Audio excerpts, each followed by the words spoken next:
Hi friends, ఎలా ఉన్నారు? బాగున్నారని అయితే బాగున్నానండి. Welcome to my channel.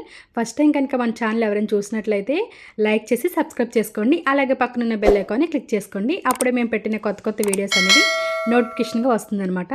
మా ఇంట్లో సండే స్పెషల్ మటను బీరకాయ అండి. చాలా టేస్ట్గా ఉంటుంది. వంట రాణాలు కూడా ఈజీగా చేసేస్తారు. బ్యాచిలర్స్కి బాగా యూజ్ అవుతుందండి. ఎలా చేస్తాను ఏంటనేది వీడియో అయితే అసలు స్కిప్ చేయొద్దు. 1/2 కేజీ మటన్ తీసుకున్నాను, కేజీ బీరకాయలండి. ఫస్ట్ అయితే మటన్ మనము ఉడికించుకోవాలి. కుక్కర్ తీసుకొని దాంట్లో అయితే మటన్ వేసుకోవాలి. 3 టైమ్స్ అయితే వాష్ చేసుకున్నానండి. చక్కగా వాష్ చేసుకున్న తర్వాత పసుపు, ఉప్పు, అలాగే అల్లం వెల్లుల్లి పేస్ట్ కొంచెం వేసుకొని కొంచెం వాటర్ వేసుకోవాలి. మటన్ మునిగేంత వరకు వాటర్ వేసుకొని స్టవ్ ఆన్ చేసుకొని కుక్కర్ అయితే పెట్టుకోవాలండి. అవి ఒక 4 విజిల్స్ వస్తే సరిపోతుంది. లేత మటను కాకుండా ముదరది కాకుండా మీడియంలో తీసుకోవాలండి మటను. అప్పుడే టేస్ట్ అనేది చాలా బాగుంటుంది. మటన్ ఉడికేలోగా నేనైతే బీరకాయలు అలాగే ఉల్లిపాయలు అయితే కట్ చేసుకున్నాను. బీరకాయలు అనేది చేదు అనేది చెక్ చేసుకోవాలండి, లేదంటే కూర అంతా పాడైపోతుంది. ఇంతలోగా విజిల్స్ కూడా అయిపోయినాయి. పక్కన పెట్టేసి ఇప్పుడైతే తపాలా పెట్టుకొని తగినంత ఆయిల్ వేసుకోవాలి. ఉల్లిపాయలు కట్ చేసుకున్నాం కదా, ఆ ఉల్లిపాయలు వేసుకోవాలి. కొంచెం కరివేపాకు కూడా వేసుకుంటే మనకి మటన్ అనేది నీచు వాసన రాకుండా ఉంటుంది. ఇంకా అవి మంచిగా గోల్డెన్ బ్రౌన్లో వచ్చే వరకు వేయించుకోవాలి. దీంట్లో నేనైతే ఎండుమిరపకాయలు వేసుకుంటున్నానండి. ఎండుమిరపకాయలు వేసుకోవడం వల్ల టేస్ట్ మరి చాలా బాగుంటుంది. నేను అందుకే పచ్చిమిరపకాయలు వేసుకోవడం లేదు, ఎండుమిరపకాయలు వేసుకుంటే బాగుంటుంది. ముందుగానే బీరకాయలు కట్ చేసుకున్నాం కదా, బీరకాయలు అయితే వేసుకోవాలి. మీరు కావాలంటే చిన్న ముక్కలు కూడా కట్ చేసుకోవచ్చు. పసుపు, అలాగే రుచికి సరిపడే ఉప్పు, కారం అయితే వేసుకోవాలి. మీరు కారం ఎక్కువ తింటారంటే ఇంకొక 2 స్పూన్లు అయితే యాడ్ చేసుకోవచ్చు.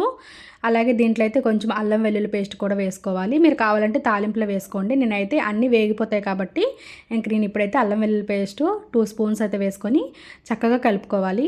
మీడియం ఫ్లేమ్లో పెట్టుకుంటే మనకి బీరకాయ అనేది మంచిగా ఆయిల్లో వేగి మనకి టేస్ట్ మటన్ కర్రీకి చాలా బాగా వస్తుంది. ఒక 5 మినిట్స్ మూత పెట్టుకుని తీస్తే చూడండి బీరకాయలు అనేది వాటర్ అనేది వస్తుందన్నమాట. మీడియం ఫ్లేమ్లో పెట్టుకోవాలి స్టవ్. అప్పుడనేది బీరకాయల్లో వాటర్ అంతా బయటకు వచ్చేస్తుంది. ఇలా దగ్గర పడిన తర్వాత ముందుగానే ఉడకపెట్టుకున్న మటన్ అయితే వేసుకోవాలి. వాటర్తో పాటు వేసుకోండి. మటన్లో ఆల్రెడీ ఉప్పు వేసాం కాబట్టి చూసి వేసుకోండి. ఇంకా అలాగే మటను బీరకాయలు మంచిగా ఉడకాలన్నమాట. పెట్టేసి 15 మినిట్స్ అయితే మీడియం టు హై ఫ్లేమ్లో అయితే పెట్టుకోవాలి. ఇలా చూడండి ఈ విధంగా ఉంటుందన్నమాట. దగ్గర పడే వరకు ఉడికించుకోవాలి. అప్పుడే మనకి మటన్లోనే అలాగే బీరకాయ ఫ్లేవర్ అనేది బాగా తెలుస్తుంది. ఈ విధంగా దగ్గర పడినప్పుడు గరం మసాలా యాడ్ చేసుకోవాలి 1 టేబుల్ స్పూను, లేదంటే మటన్ మసాలానే యాడ్ చేసుకోవచ్చు. టేస్ట్ చాలా బాగుంటుంది. ఈ విధంగా దగ్గర పడిన తర్వాత మనం దించుకునే ముందు అయితే కొత్తిమీర అయితే యాడ్ చేసుకోవాలి.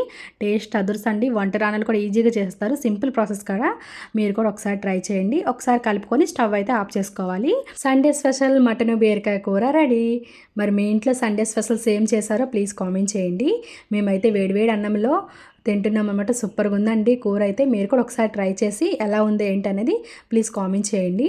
వీడియో నచ్చితే ప్లీజ్ అండి లైక్ చేయండి. మీరు లైక్ చేయడం వల్ల రీచ్ అనేది ఎక్కువ వెళ్తుందండి. Thank you for watching. Bye bye.